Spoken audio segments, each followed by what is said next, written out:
Hello, everyone, and welcome to Performance Anxiety's 17th online reading event.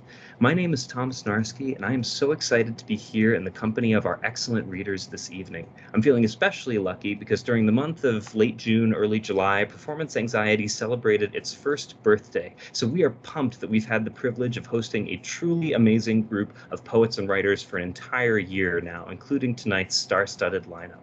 In case you haven't listened in before, Performance Anxiety is an online reading series hosted via Skype, usually on the third Thursday of every month at 9 p.m. Eastern, 8 p.m. Central. At each of our events, we usually feature up to around 10 readers who each have about 5 minutes or so to share a selection of their writing with us. Tonight, we have 8 wonderful readers who are here to share their poems and other writing with you, so those slots will be a little longer to make space for all the beauty and brilliance you're about to experience. This many slots every month means we're always looking for readers. So if you're a poet or writer who'd be interested in sharing your work at a future event, you're more than welcome to get in touch with us via the @Performance Anxiety, which is really @Performance ANXT Twitter account, or by DMing the co-organizers directly. I am at Tom Snarsky, TOMSNARSKY, on Twitter and Instagram, or you can email me at tomsnarsky, same spelling, @gmail.com. You can also get in touch with Kristin Garth, our other co-organizer, whom I'll introduce in a few minutes when she shares her poems. So without any further ado, in this unofficial Performance Anxiety birthday reading, I am thrilled to introduce our very first reader, Nadia Gerassimenko. Nadia Gerassimenko is the founding editor of Moonchild magazine and a proofreader at Red Raven Book Design. She's a freelancer in editorial services by trade, a poet and writer by choice, and a moonchild and night dreamer by spirit. Thank you, Nadia, so much for being with us tonight. I know you're in full regalia, and I'm very excited to hear, I think, the story that you're going to share with us this evening. Thank you so much for having me. Tonight I'll be reading Witch's Chiaroscuro. It's a story that was published at Mookie Chick, so shoutouts to them. So it starts like this. It is said on new moon children roam the night when the moon is at its fullest and lightest. They feed off that light which inspires their creativity and craft, that light which empowers them to be bold and boundless, and it is enough come next bright full moon. It is said that moon children need no sunlight to survive and thrive. Whoever said it, whoever repeats it, is gravely mistaken. They crave the sun's rays to keep them warm and comfortable and beaming. While the light of the moon is essential to their creation, the light of the sun to their livelihood. The way they live and feel, interact and love, create and innovate is dependent on the natural light that shines on them, the night which till now knew it, who herself could not feed off light, who herself could not experience the solace and elation of dawn, the stimulation and artistry that comes from the radiant full moons. For all she could do was sleep all day, and as she rose, all she had was the gift of turning light into dark. The foremothers who passed on the gift to her cautioned, night witches are forbidden the luxury of moonlight as much as daylight. She wanted every moonchild to lack their essence, to gain suffering that burdened her. She wanted to take away their light, just for a season or two. She was not that callous, but it was not fair for her to be perpetually left in darkness, in silence, isolation. Autumn used to be all amber leaves and golden hours, refreshing scent of open squash and second summer air, dancing and twirling with the multicolored foliage. Winter was all clear blue sky and fresh crisp snow, collective starshine and moonlight gazing, inviting smell of hot cocoa and firewood in every home. No matter the cold, every hour of the day had fire and timber to limber anyone balmy and supple, until the night which took it all away. No longer did the moon children feel alight, for no longer did they feel alive. They had no stimulation to write, to make, to perform, for they had no motivation to survive, to live, to thrive. Everything was now pitch dark and black noise inside and out, and all the while Tilno rejoiced if only for a brief moment, for nothing could truly bring consolation to a heart that needed soothing from within. Who were the moved children if not resourceful and adaptive? The lesser sensitive could find a flash in the night, a light in shadowy places, a spark in their own hearts.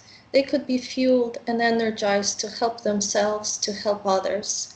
It is how they learned that lack of sun meant lack of certain nutrients that were readily available in nourishment and nectar. For those who could not absorb nutrition as well, they crafted and perfected supplementation in vitamins and minerals. For those who did not respond as well to nutrition and supplementation, they created and innovated medicaments. Support groups and therapies on an individual basis were provided to bring relief and reinforcement to those who needed it the most. New technologies like light therapy were invented to bring reinvigoration to others daily. All this to get through the harsh seasons. And they could get through, and they did get through, for they were not alone in this mystifying yet illuminating journey. They had support and reassurance that what they felt was valid, what they felt would also pass. The night witch wailed in disbelief and fury and gloom. How could they find a source of light in such obscurity, like a needle in a haystack? Should she take away all light come spring? Spring came and adored New mown soil with rhythmic drumming of woodpeckers and the dulcet crooning of red-winged blackbirds, the sweet fragrance of redbuds and lilacs, the swiftly growing verdant meadows, and at last the rejuvenating air that filled everyone with light and hope, everyone but one. To celebrate the rebirth of Mother Earth, moon children would throw luscious bouquets on a yearly basis come spring upon New Mont's highest mount, Red Rock, from where you could easily see how the clouds changed shapes, how the sun set, how the moon rose, how the two celestial bodies eclipsed once in a while, how the stars glistened and dropped and burst. Today was the celebration of all living beings budding and blossoming, of all the changing hues of luminosity. Today the moon children would finally feed all kinds of light and continue crafting and creating as they were used to, until no had every intent of taking it all away again. From the village woodlands, out of a tree hollow she slithered, clothes all darkness, visage all brooding, taunting menacing shades and shadows followed as she glided with her glare deliberate and sharp, obscuring everything behind, above, beneath. Everywhere and everything she barely even touched became unlit, uncolored, unalive.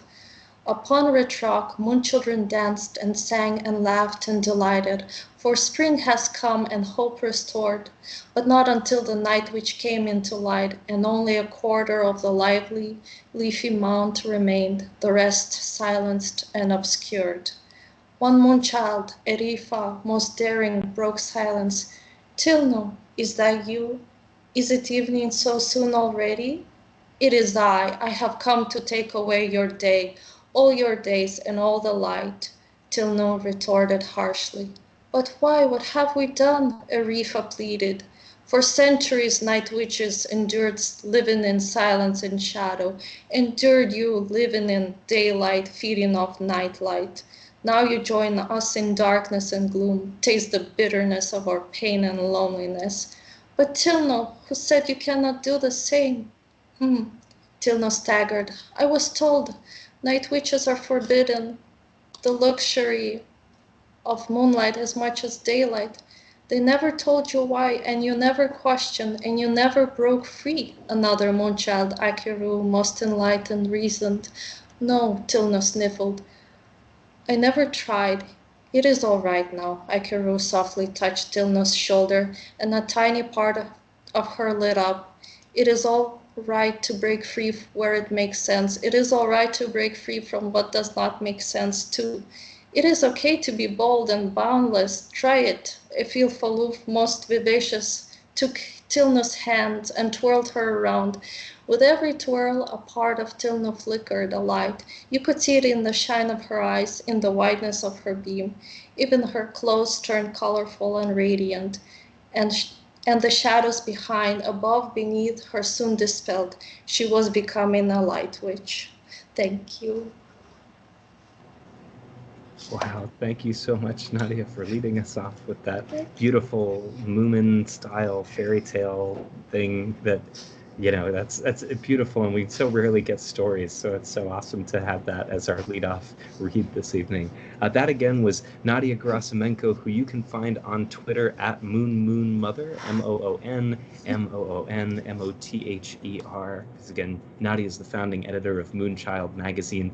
And if you'd be interested in learning more about Nadia's work as an editor, she has editorial services available at tepidautumn, tepidautumn.net/editorial-services. So, please consider patronizing Nadia's work in that regard. And thank you again for sharing that beautiful work with us to start us off. So I'm super excited to keep things rolling this evening with our next reader, who's J.C. Rodriguez. And J.C. Rodriguez is a poet and educator from Westbury, New York. He's a poetry reader for Interstellar Flight Press and was a performer at Jersey City Slam. This winter, he'll be starting Rookie Year, a zine showcasing poets finding their confidence in the literary world. As somebody who works with high school poets, that's really exciting to hear, JC. So thank you so much for being with us tonight, and we're really excited to hear your work this evening.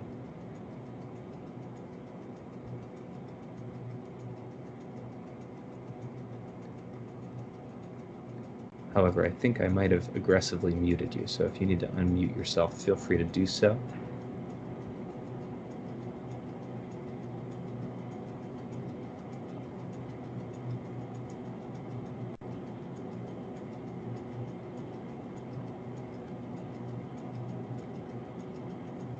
Oh, I may have aggressively muted JC to the point of unmutability. So let's take a second. We'll work on getting JC unmuted for our audience. Any luck unmuting yourself, JC?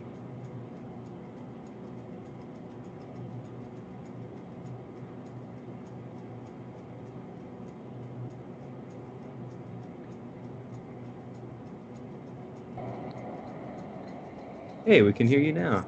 Good?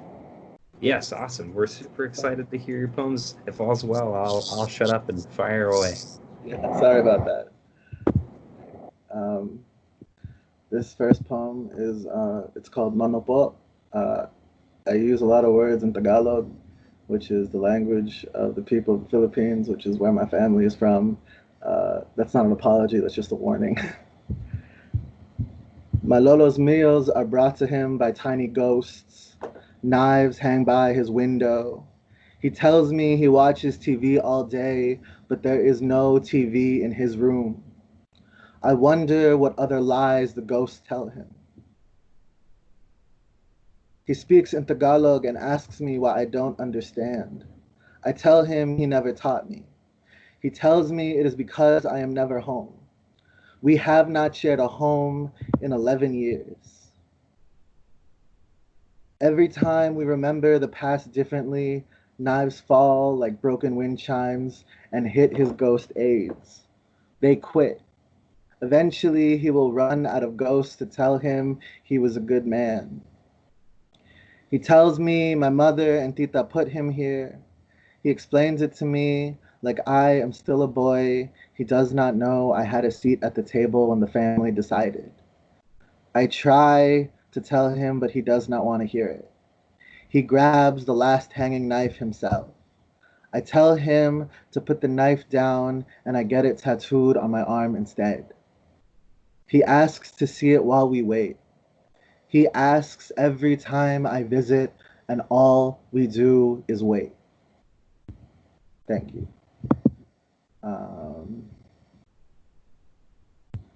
Sorry, my computer is like so frozen, and it won't even let me click to the next poem. Wait, almost. Okay, perfect.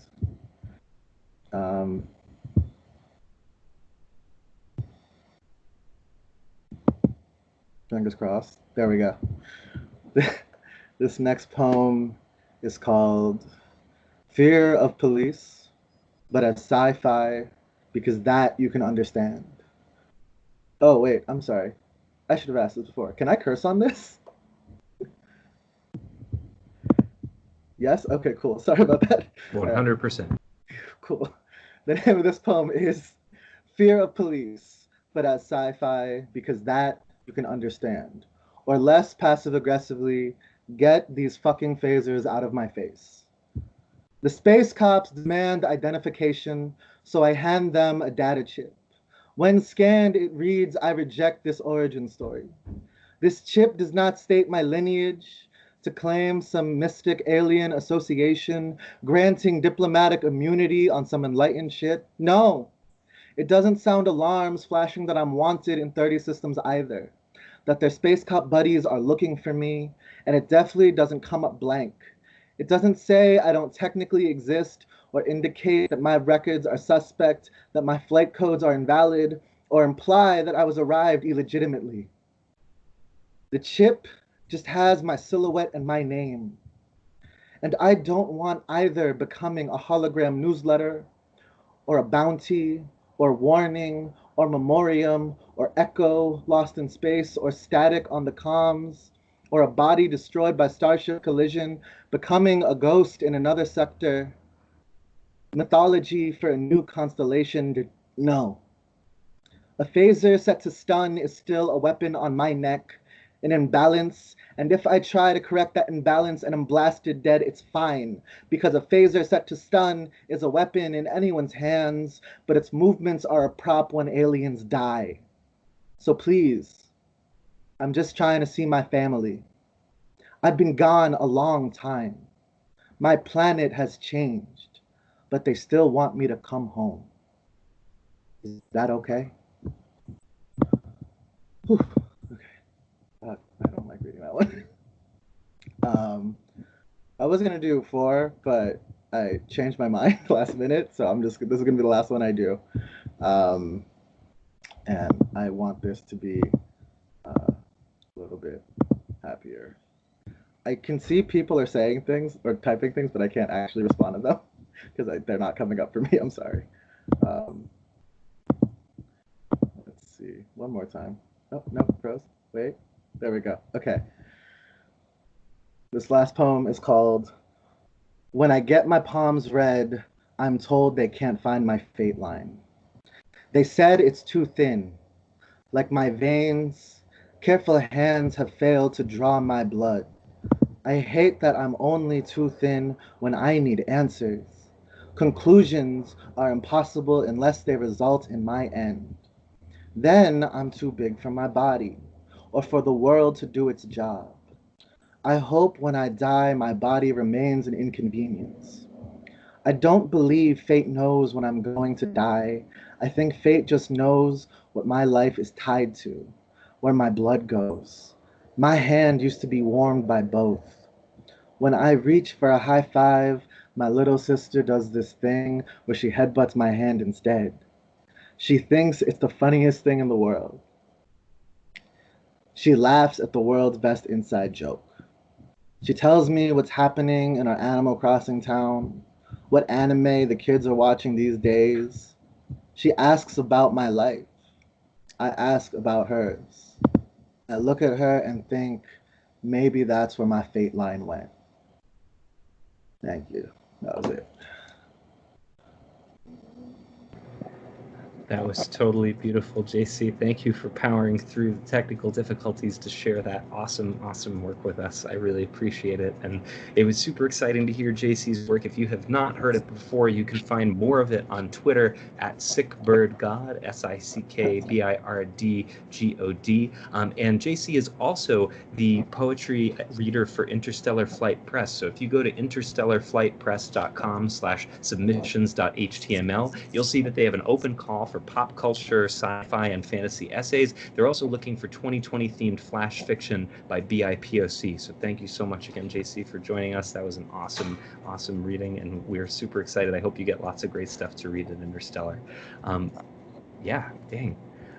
So I'm adding another listener as we speak, but I also want to get ready to introduce a mainstay of performance anxiety, not least because she is its co-organizer, but that would be Kristin Garth.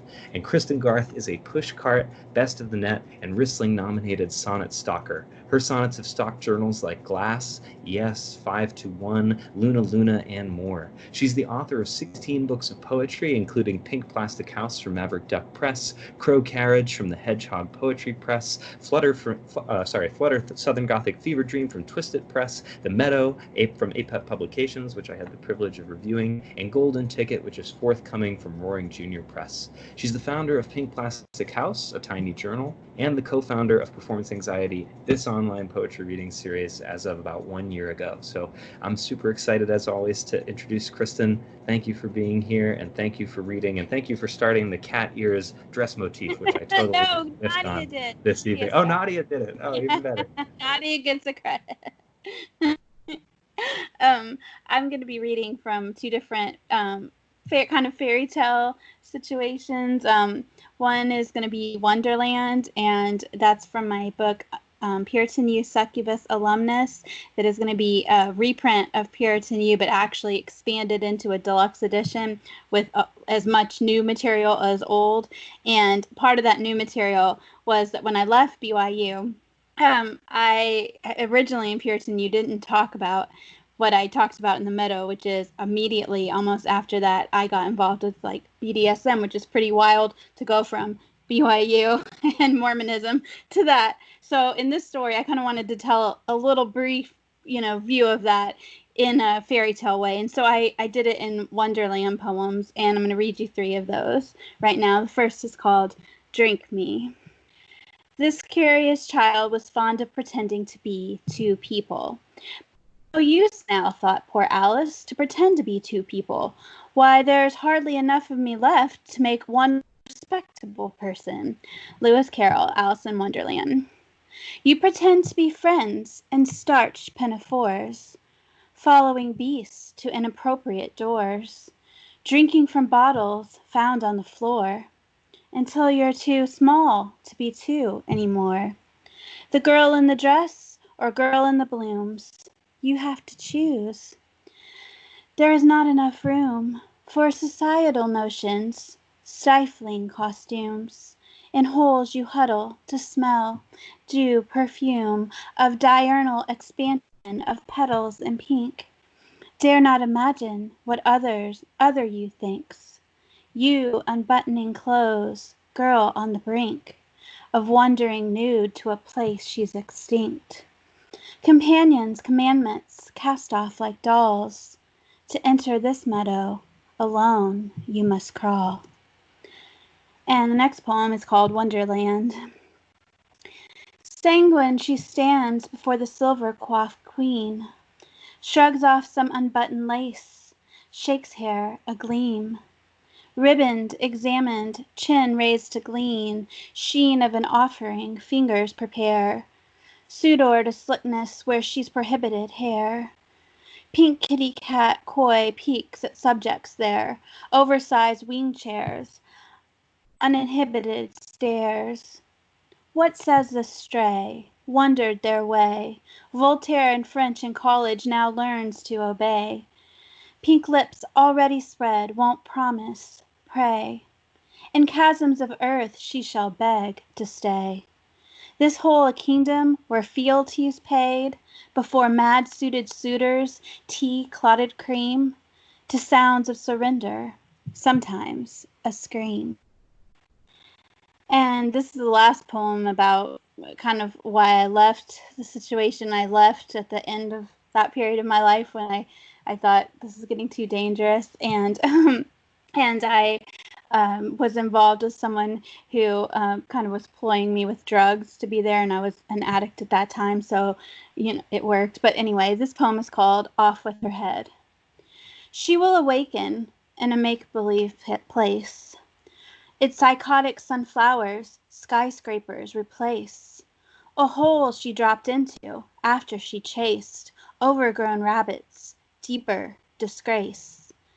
Blur residents proffer, pills on saucers, tea, Each day she swallows more easily.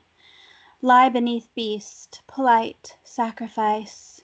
Fuzzy dandelion faces whisper advice to a curious girl, ribbon in hair, who doesn't fit anywhere. Without a drink, pill stamped with cake, off with her head, despair and mistakes. Where she's been, best not to think. Keep it all hazy, blinks. Your flowered bed blossoms a body, but off with her head. And the next three poems are from my book that's forthcoming from Roaring Jr. in just a few weeks, Golden Ticket, which is all poems inspired by Charlie and the Chocolate Factory. And the book is in 3 sections because there's a kind of lighthearted, childish section, which is called Milk Chocolate.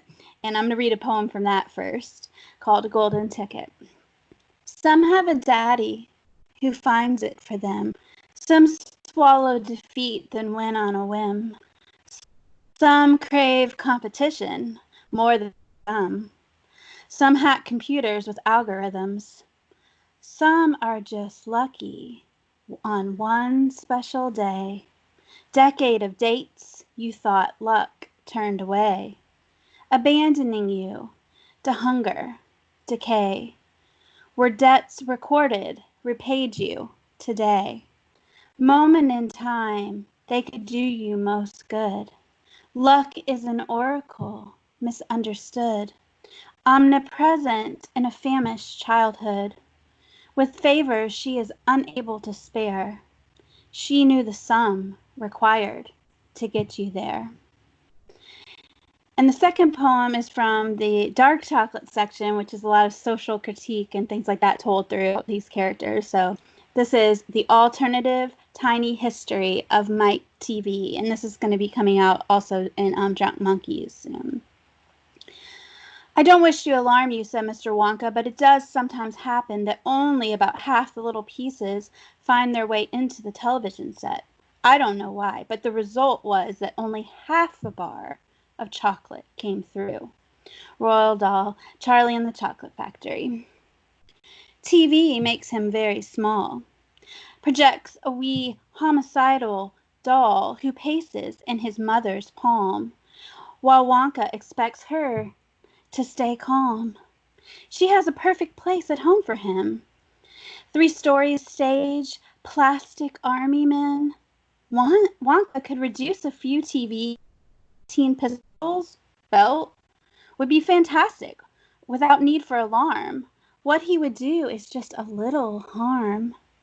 With his bitty bullets, a meager massacre of men, mass-manufactured and plentifully in stock, diminutive decapitated doves, a shock, toy nest she makes for his window. But it is tragedy that cannot grow.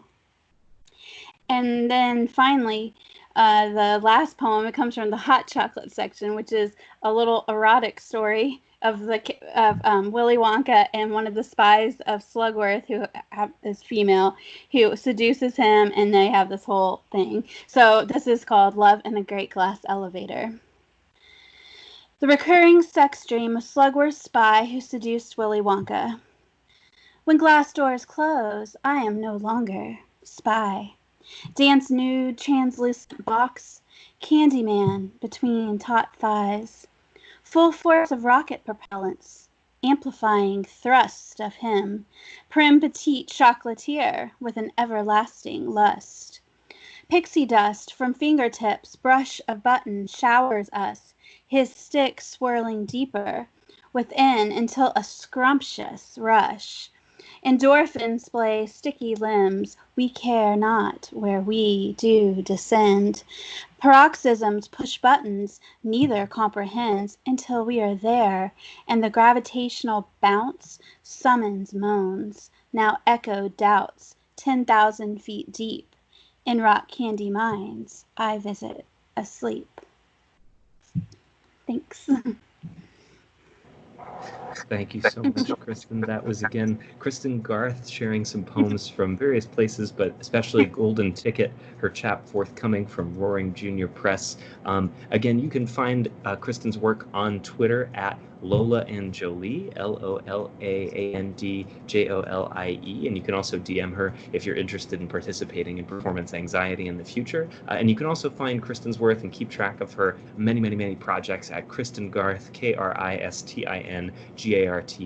I feel like it's a night to sort of be restored with your faith in the fabulism of like Nadia's story, Kristin's work, and it's super exciting to get to the latter half of our reading order, which I don't know if we're going to see more of this fabulism, different stuff, but I'm super excited to introduce a first-time performance anxiety reader, Adrian Sobol.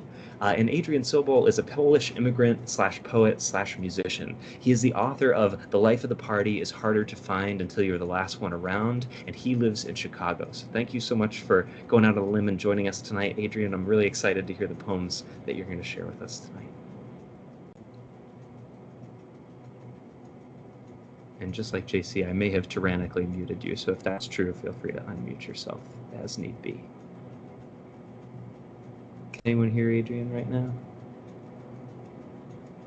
Not yet. So Adrian, if you want to try to unmute yourself and re-unmute yourself, because it looked like you're not muted, but I also can't hear you, so I'm not sure if I've made a big mistake, which sometimes happens.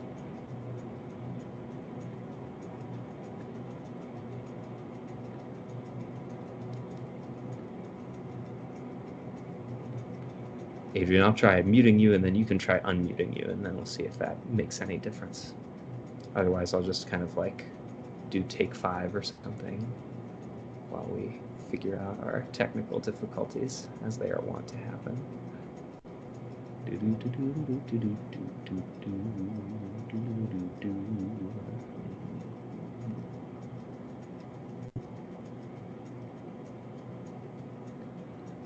All right, I'm going to try to re-add Adrian to the call, and while that happens, everyone's going to think of their favorite animal, and you're going to think of what it would look like if your favorite animal was sort of benevolently leading your other favorite animal through the zoo.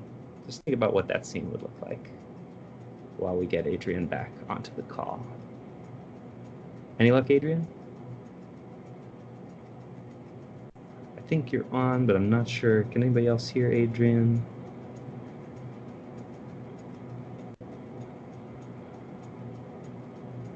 All right, I haven't had any luck yet hearing you, unfortunately, Adrian. Might be on my end. Can I hear you now? Yes. Can I hear you now? Yes. Okay. Okay, I think it was my headphones. All right, cool. I'm going to shut up now. By all means, take it away. Thank you for persevering, and I'm excited to hear these poems. All right. Thank you for having me. So I'll be reading from my book, which just came out in April, called The Life of the Party is Harder to Find Until You're the Last One Around. And it's got this little beautiful cover that I love. And this first poem is called The Bad News. I'm given bad news. I ring every number I can think of. If anyone ever picks up, if a voice arrives on the other end of the line, I will have to tell them the bad news. Then I will have no news. We will listen to each other breathing, nothing but the bad news between us. We will not speak for a long time. I begin to picture what this other person will look like, what their hands will do, the kinds of clothes they buy but never wear.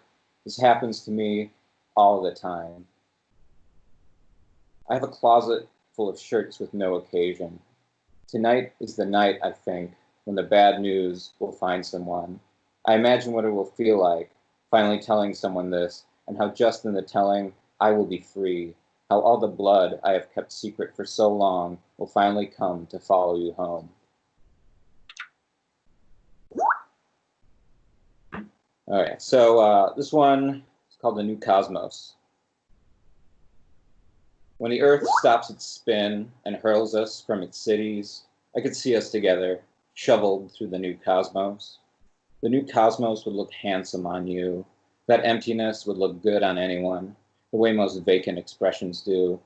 If only Elton wrote some song for this occasion, I'd run up the volume, let it curdle your hearing, see where that left us. I'm thinking Ottawa, but that's purely coincidental. We could live out our last days in a motel room, dressed in so many layers, we aren't able to move. The sun will burn out one day. I don't want to be cold. It's been exhausting. I mean, expensive. I mean, I love you, but until someone offers me your photograph, how will I know the difference between what I've kept and what I haven't discarded? So as I was looking through some of these poems, I noticed that a handful of them felt very quarantine inspired, even though I wrote them years ago. And so I want to read these newly quarantine relevant You Never Leave the House poems. This one's called Special Delivery, parentheses, self-portrait with sexual situations. I could answer the door in a towel if the towel did not imply that I have nothing to do. The public should look at me as if I'm busy, as if I have a reason to split the day open. If my hair is not right-angled, not dry, the doorknob will not demand enough to be turned. When the postman arrives, he wicks away the light from the blinds. I wonder what he thinks of the heft of my routine packages. He rarely discloses himself. Plus, he never bothers to flirt. It's not an invitation. An invitation asks you to dress for the occasion. If only I had a robe to wear, then even the night could be sutured, closed with purpose. These days, I only get out of bed because I can't fall back asleep. I only get out of the shower because the water has gone cold. I only come to the door if a knock has come like a thicket unannounced. In this one, I feel like I've been furloughed since March. So this is about LinkedIn and the other hells we have to live through. Other updates from your network. After their last major email about careerism, how we should take to mending daylight back into our wardrobe, maybe I'm ready to pester the ash around me into something useful. Not like a poem, more like a version of me that's willing to improve. It's 5 after midnight, my mouth worn down in the small print promise to unsubscribe from every further update from LinkedIn. Yes, we're the dressed, go to Chatter and tell us we've got to be pliable and goal-oriented. I tell the recruiter my skill set is limited, but that lately I've taken to driving at night with my eyes closed, meeting each intersection head-on, lips pressed into the air, ready to kiss the wheel. And then I think the last one I want to do is another self-portrait. It's called Self-Portrait, parentheses, after buying a Top Chef 5-piece knife set. I found in last night's quiet, I was excited. I thought I finally heard my inner voice for the first time, or maybe Spicer whispering a poem on horseback from within. It was just my neighbors arguing. Dear neighbors, the wall isn't thick enough. Should we discuss it over dinner? I like my food thick enough so I feel it crack over the lull behind my eyes. I can't sit in silence without an encroach of panic, or at least irony. I sleep at bare minimum to 2 sources of white noise. I buy things to put myself at a distance from myself, and I like my things in multitudes to smother what's left of me out of the room. I've been talking to myself, more as a practice of intimacy than prayer. Okay, I'll be honest. There is no sound in space because there is no sound inside a vacuum. That's what terrifies me. When I said to Steve once, I'm dead inside, Steve said to me, I'm dead inside and out. Thank you. Wow, what a showstopper to end us on, Adrian. Thank you so much for being here and for sharing those poems, which are, again, for our audience, from Adrian's debut poetry collection, The Life of the Party is Harder to Find Until You're the Last One Around, which is available from Malarkey Books. And you can follow Adrian's work on Twitter at yo_Adrian I did it, yo_ADRIAN IDIDIT. So thank you again, Adrian. That was awesome. That book sounds amazing. evening, and I'm super excited to read it very, very soon from Malarkey Books, which is just a great publisher. So I lied earlier. This is actually the back half of our reading order. I can't count, which is kind of sad. But this, I'm very excited to introduce a returning performance anxiety reader in Jill Bergantz, who is taking great measures to join us this evening. So Jill Bergantz is a widely published poet living in Northern California. Quote, "Never ever do for the reader what you did for your husband," end quote, is a thing someone told her recently, couched between a few, quote, "please don't hate me for saying this," quote, end quote, is he was goddamn right, and her full-time job now is writing that book. And Jill, I must say, even though it's not in her official bio, is joining us through, COVID-19. So thank you so much, Jill, for being here. I know that you are, moving mountains to read poems with us. So again, our deepest thanks, and I'm super excited to hear what you're going to share with us. I'm just so excited to be here. And you can hear me, right? I'm not aggressively, tyrannically muted. Okay. And bear with me, I might need to take a moment to take a breath or 5. Thank you. Like this now. I've been having fun writing these, probably way too much fun. These are all new poems. They're brand new this month. So let's go.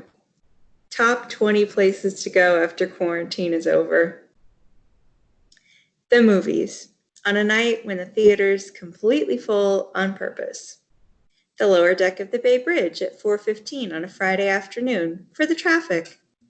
The taco truck when it's parked 3 blocks from our house on Wednesday. For a picnic. I'll pack the sandwiches, extra Valicita wax peppers, and oatmeal cookies without any raisins. For a beer at the bar around the corner. For a beer at a Major League Baseball game. I'll pay $12 for it for no good reason. For a beer, pulled out of the creek, peeled off a 6-pack, and tossed my way snow melt cold on a long hot afternoon. For a beer at the park out of a paper bag in the night with someone I shouldn't be with. To Costco, to Chicago, the office, the beach, the snow, the dentist, the night you held me in Morro Bay when I was shaking. You thought your love had calmed me. I'd lipped 3 milligrams of Klonopin. For a drive around the town we used to live in. For a day we used to live in. A day like the others.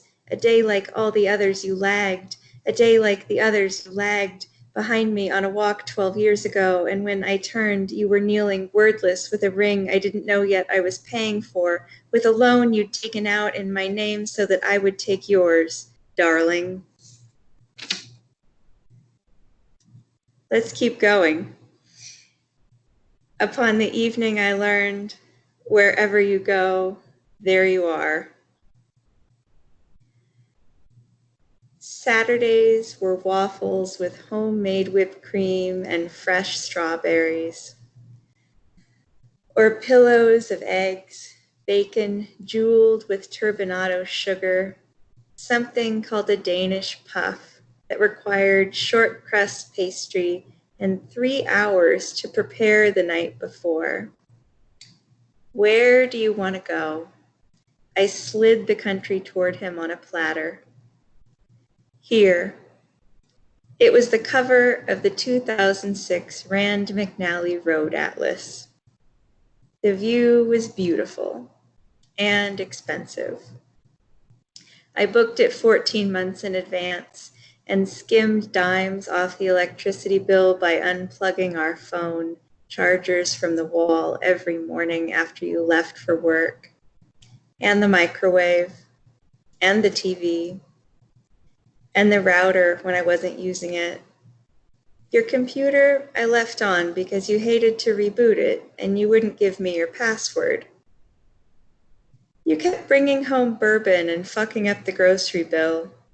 In the fall, you bought into 4 fantasy leagues without telling me. You kept inviting your buddies over Sundays, 8 a.m. to watch East Coast pregame interviews, and they wouldn't leave until Yahoo had tallied the imaginary points up, and by that time they'd be so drunk I'd have to drive them all home to their wives. Often enough I had a route.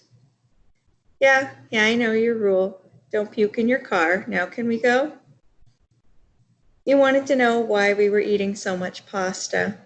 You wanted to know why it was so cold in the house. You wanted to know why I'd stopped taking my classes. I invited you to the table to work out checks and balances, but you'd never come. You performed surgery on live bombs for a living, yet every time you fucked me, you made me take off my own bra. The evening we arrived, we were still on the hook for the hotel, and my lingerie was camouflaged to match the landscape. I stood square to you, back to the floor-to-ceiling windows, peeled off my shirt, turned, stepped into a hot red night. From the balcony, I called, "You should come out here. The sky out here is violent." I waited topless for an hour, texting my sister.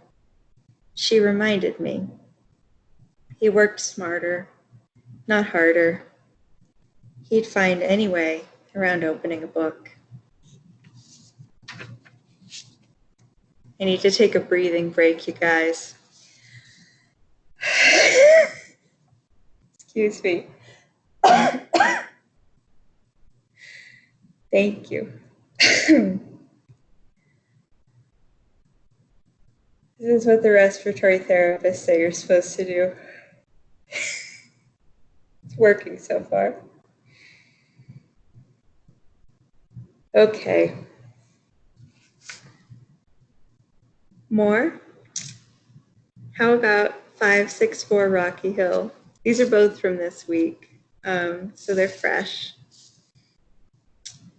Jay Chuffed. Are you eating? Yeah. Quick on the draw like I'd learned to be. A lot of peanut butter toast. Don't check the pantry, and don't call my bluff. He'd shown up at my door again, sad red wine drunk, and I couldn't let him in fast enough. He'd never hurt me on purpose. He'd sent me letters when he lived in Alaska. Where are we? Wrecked? Wednesday? Worried? No, I mean, what's your street address? That's the name of this cocktail, got it? He poured half a can of hard cider over a canal of orange juice concentrate, filled his mouth with whipped cream, and did mine too, topped the stemless wine glasses. To divorce. It came out syrupy. Cheers. Yeah, for dinner I'll have that. They were real crystal. They were a gift on the occasion of my wedding from my father's best friend. They were the most expensive thing left in the house. I drank from each. I smashed them all. 4 a.m., 19 degrees, shards crystalled in the morning. Jay decided it was time to go. He walked 6 miles, 1,600 feet in elevation gain back to the miner's cabin he was living in that winter. I tried to drive him, but he wouldn't let me. Ascetic to the marrow, him. We could put a sign in the window. Nothing happened, absolving Jay of any intimacy should we pass somebody on the highway in the near dark. He laughed like I was kidding. The address of my heart, though, it's this. And the last brand new poem this week, A Day That Ends in Y. We're listening to my carjacking. M's usual. Breaking in, driving off, and dropping it somewhere unparkable. Old hat, this. From across the Mississippi to Adeline Street.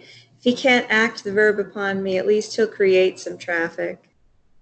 I push a pair of somas to the back of my hard palate. No mixer. You don't mess with a bottle of 2016 Teva Pharmaceuticals Carisoprodol. You let it breathe. I don't remember who was dying faster that night. It was the year I wore a new cast each season. It was the month I split my prescriptions with you for a treat while you were coming off the dope. I carried the Narcan, you carry my truth. We'd been roped this way for 15 years. On belay, belay on. We wait 2 hours for the cops to call and tell me I've been towed. You make breakfast. Tell me to shut up when I say, thank you for the eggs. Thank you for the staying with me. Thank you for the letting me stay with you now that I have a house but not a home. Thank you for the believing me while we watched M drive away right in front of us. You don't even have a bar, it's so low. Thank you for noticing. I'll get to the part you're waiting for. I forged my boss's signature in a copy shop. Walked a fake letter from him releasing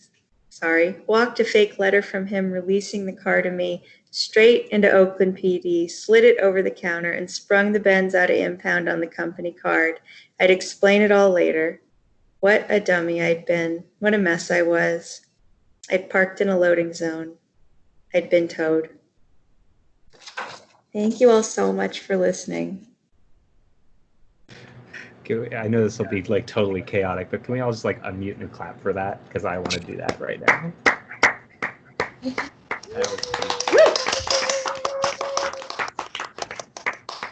Thank you. So that was a phenomenal reading. That was beautiful. So proud of you for doing this. And again, that is Jill Bergantz, who is joining us while combating COVID-19 itself. And Jill Bergantz, whose work you must follow, as those poems so clearly evince. You can follow those at Jill Bergantz, JILLBERGANTZ on Twitter. And, you know, selflessly in all of this, you know, Jill used the little like blurb section of the form that we send out to say, everybody go read Tramp Set, which is just an amazing journal that, you know, she hasn't even recently been published in. She just thinks it's amazing and wants to support those writers. So that kind of selflessness, that kind of awesomeness, these kinds of poems were just so awesome. I'm so glad to have you here. That was rad. So thank you again, Jill. And as we move into our next reader of the evening, I'm excited because this is a recap. Kendall's Maverick Duck Press has actually published some of the work that you've heard tonight. So this is Kendall A. Bell, who's going to join us in a moment. And Kendall A. Bell's poetry has been most recently published in Dark Marrow and Crepin Pen. He was nominated for Sundress Publications' Best of the Net collection in 2007, 2009, 11, 12, 13, 15, and 2018. He's the author of 2 full-length collections, The Roads Don't Love You from 2018 and The Forced Hush of Quiet from 2019, and 27 chapbooks, the latest being The Frail Spine of Us. He is the publisher and editor of Maverick Duck Press, and editor and founder of Chanterelle's Notebook, who consistently publish amazing stuff. His chapbooks are available through Maverick Duck Press. He lives in southern New Jersey, and he's here to share work with us tonight. Thank you, Kendall, for being here. Take it away. Okay, I guess I'm not aggressively muted. Cool. I'll sit up and get my feet off the ottoman. And I'm going to read from The Frail Spine of Us, which is the new chapbook.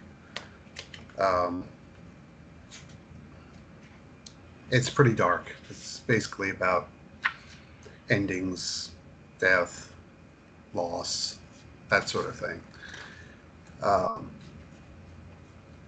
And before I start, I want to just say thank you, Jill, for pushing through the way you did, because it's scary to even think about it. I work in food service, and I'm around that sort of thing daily, and it frightens the hell out of me.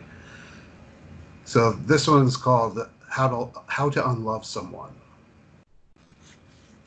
By seance, by quiet burial on the side of the house, by hot shower, by a passing comet, by blood disease, by scattering over sea, by the curb for scrap, by regurgitation, by factory reset.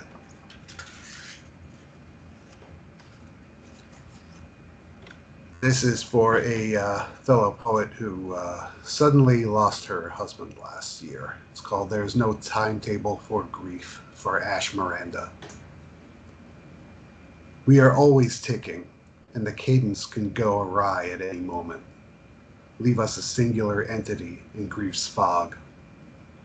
We are left with an empty bed, lingered hair on pillows and bathroom corners. In our hands, the sensation of touch, the gathered moments pressed to skin, inhaled for preservation, a consolation in the face of loss.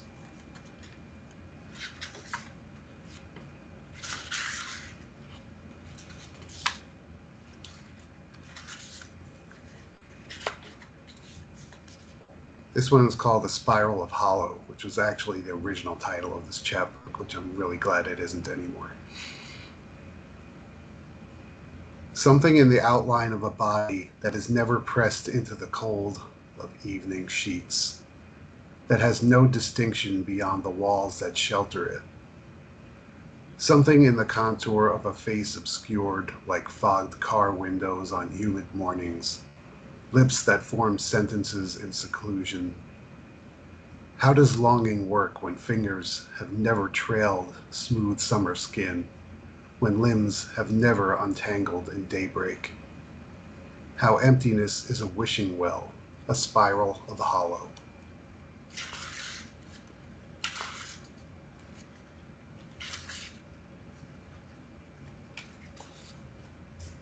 This is called The Truth is a Saw Blade.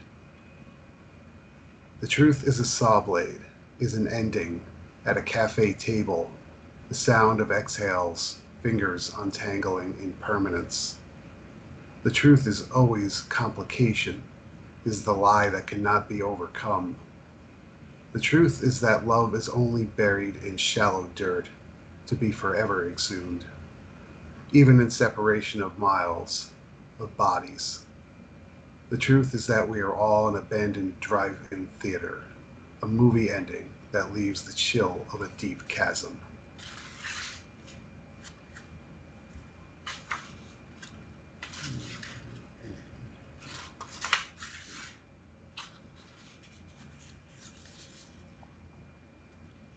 This one is called In All the Chaos I Am, You Found Nothing Worth Keeping.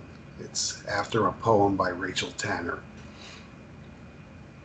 So I locked and bolted every door, and hammered nails through every window, and spray painted the windows black. I lit candles in the middle of the living room, stared at the ceiling and watched the shapes the flickering made, gathered the hair you left behind in the corner of the wall, and lined each one up next to each other, tried to find a lingering scent of you in the bedroom. When you are nothing worth keeping, you can set yourself out for collection, for repurposing, for the night to swallow. These bones only fit with yours, and now become kindling in their emptiness.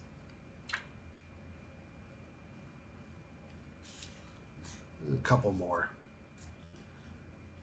This is called My Heart is a Desolate Continent.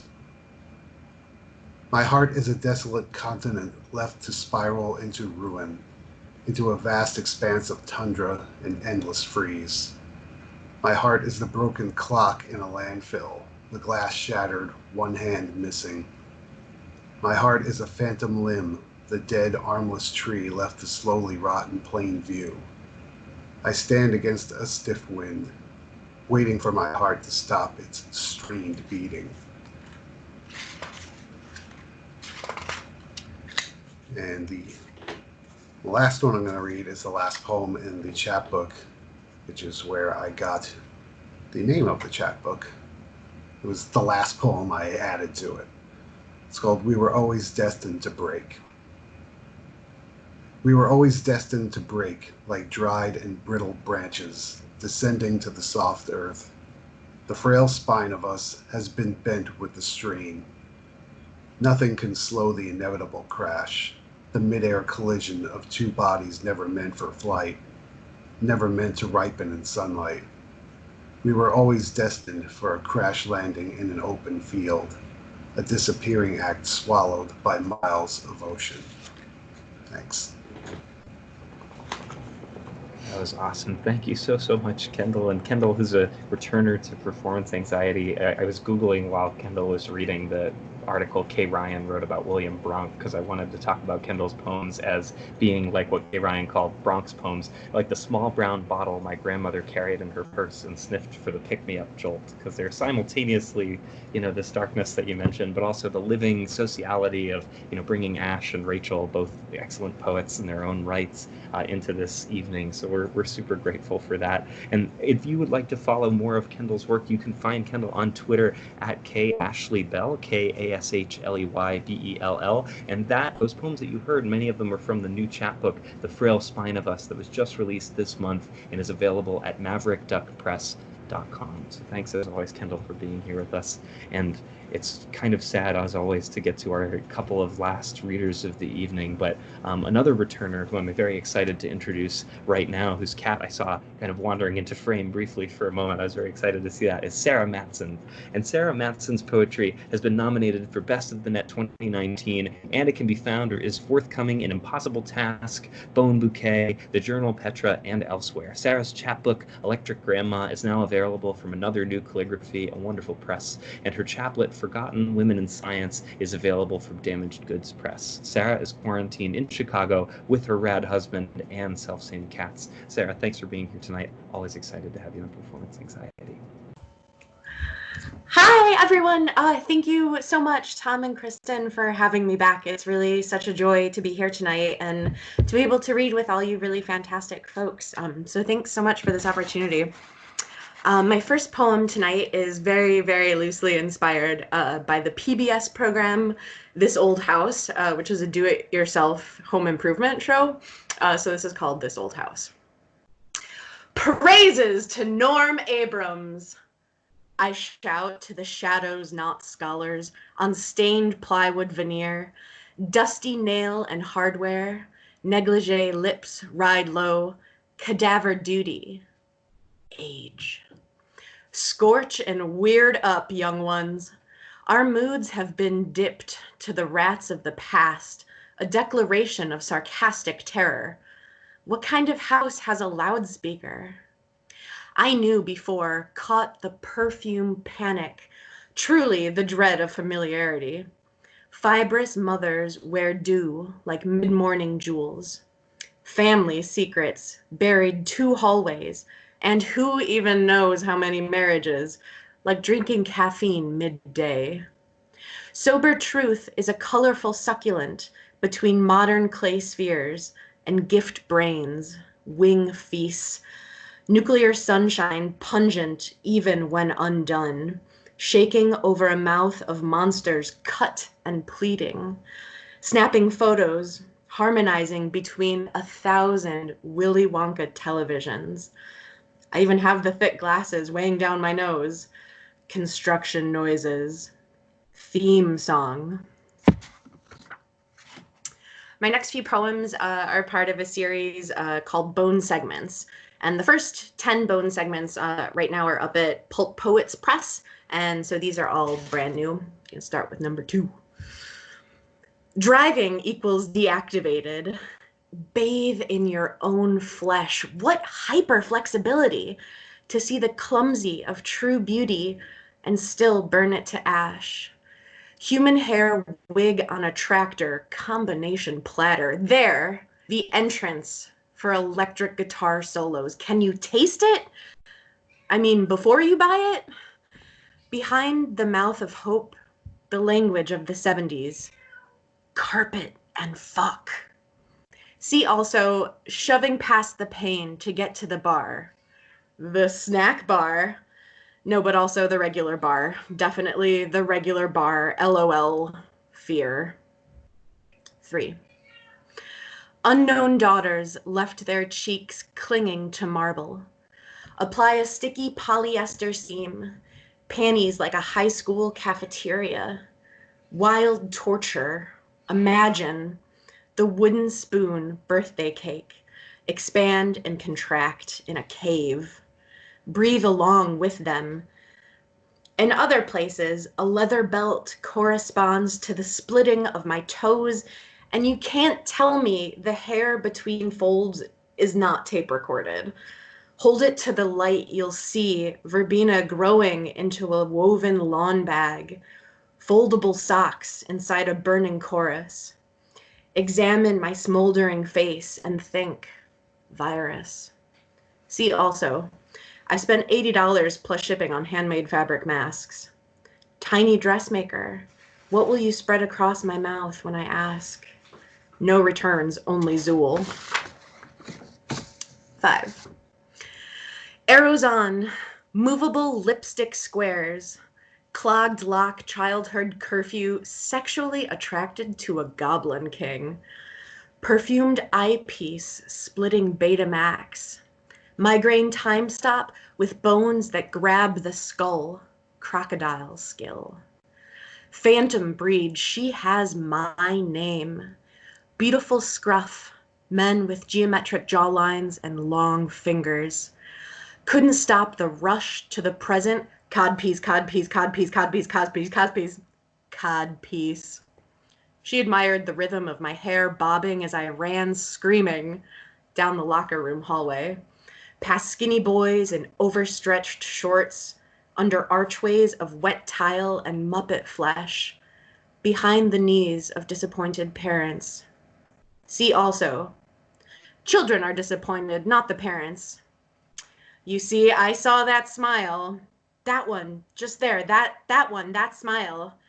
It's singing classic radio songs in Ukrainska, vibrant in familiarity, listening back to my own thoughts in dream language. Nah, it's a real language. I just only understand it when I'm asleep. My final poem this evening is called Lip Print. Left hand broken shot glass behind the bar slap.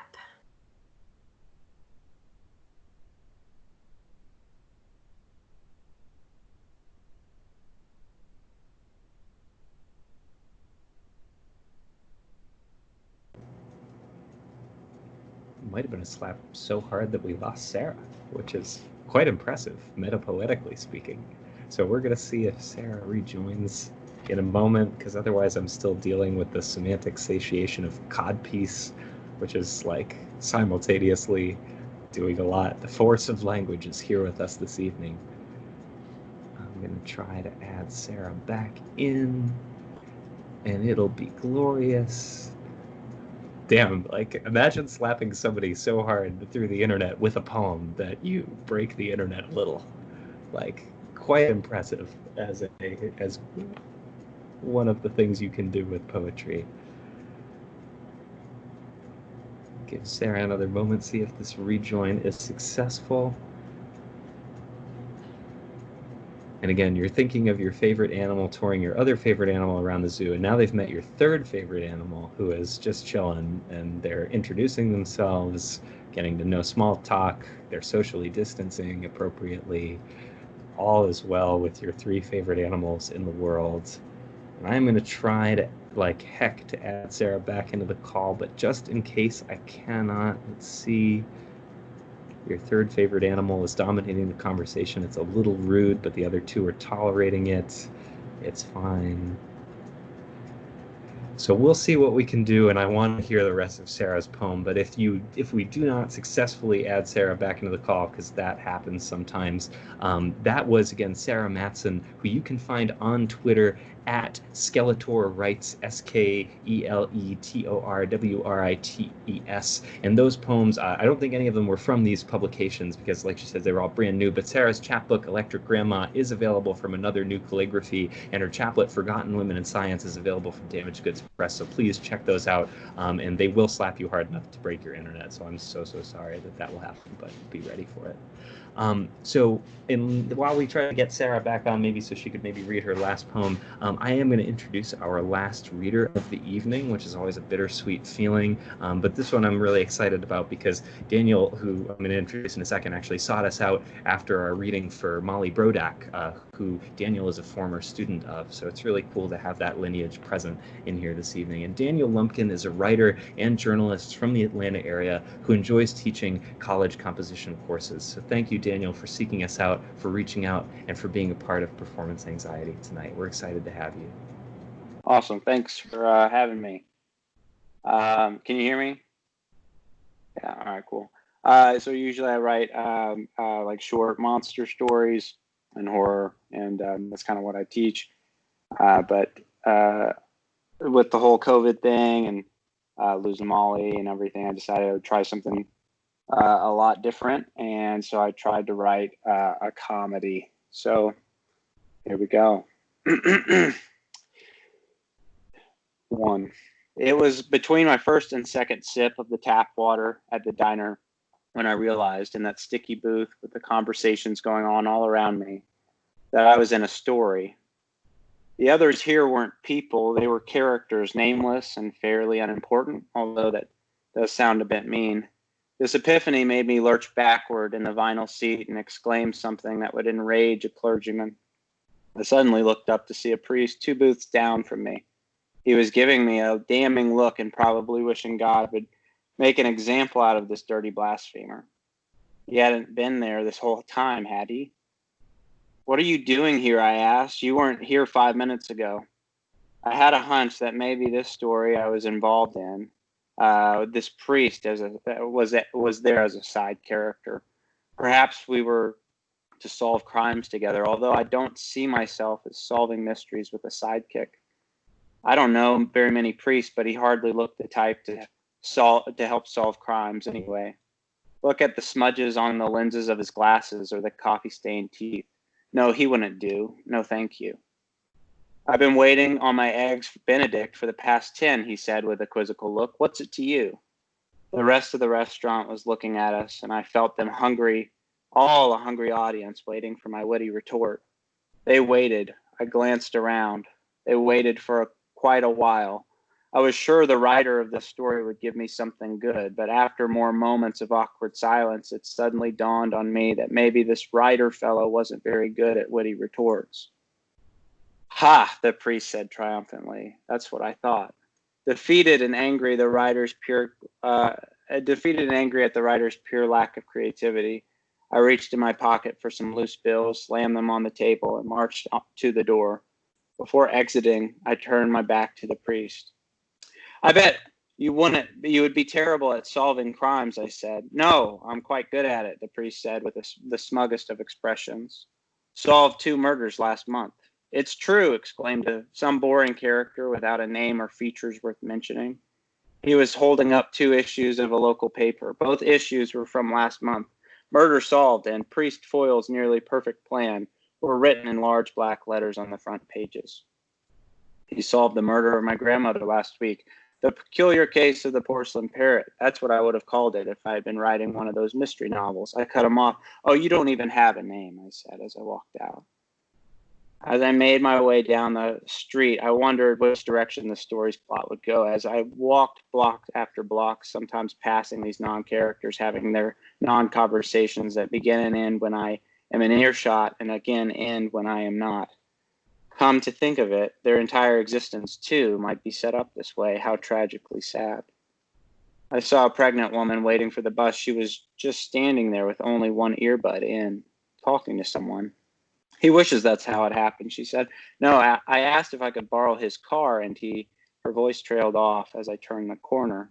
I poked my head around to see if she was still there. She was, and she was still on the phone. I did this a few more times. What are you doing? She asked me. I thought for a moment. The bus pulled to a stop, but she was waiting for a response. Keeping you alive, I said, looking at the bus placard. It was going north into the city. I didn't feel like going to the city today, even if it was to keep this character alive. She got on the bus quickly, rushing to her doom. The doors unfolded and closed, and the bus squealed and lurched forward. She probably wasn't that interesting of a character anyway. I continued on my way down the street with a shrug. A brisk wind blew, and I was tempted to turn up my collar, as I had forgotten my scarf that morning. Turns out, in the month of June, I'd also forgotten my peacoat with a high collar at home. Still, the notion struck me as odd. That would have been a very mystery novel thing for me to do, and quite out of character for my character, if I do say so myself. As I pondered the writer's peculiar choices for my short arms and bow-leggedness, I was bowled over by another character on the corner. Ow, I screamed, clutching my knee. Ow, I'm so sorry, my assailant said, clutching my arm, probably in an attempt to grab my wallet. Unhand me, sir, I yelled. At once, unhand me. I felt the strong grip let go. Once I wiped the courage tears from my eyes, I could finally see that this assailant was no sir at all. He was a lady, and a dainty one at that. Her hair was brown and held together in a bun, but strands of it had escaped that messy nest. Her glasses were black and the lenses were thick, although based on our collision, she was probably due for a new prescription, and her eyes were the brownest of browns. Quite plain looking, this lady. Her frumpy clothes and placid demeanor really did nothing for her. Oh Christ, was this a romance story? Are you all right? She asked, with a matching tone and expression of concern.